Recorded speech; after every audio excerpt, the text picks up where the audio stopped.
is at the moment maybe the most important thing in our state, and that is our ability to have a vigorous, robust, timely testing, contact tracing, and isolation plan across the state of Washington, and we are committed to that.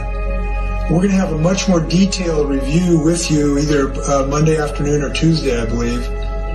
I believe it's going to be Tuesday to roll out that plan, exactly what it will look like.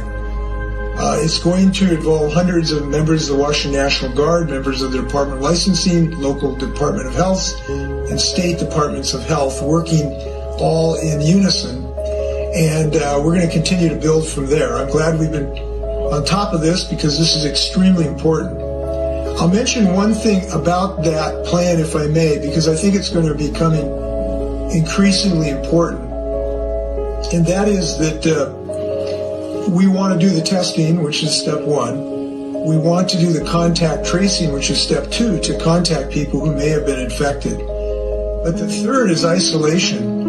And I just today want to mention this today. We are going to have a lot of families that will need to isolate for 14 days when it turns out that they're positive. And even before they're tested, we're going to need people to isolate while you're waiting to get the test returns back. And this is going to be really challenging for some families, and we're going to have to help them and support them. Because when a person is positive, if they decide to isolate at home rather than at another location that the state may provide, they obviously have a high level of transmission to their household members. So that means household members are going to have to isolate with them at home.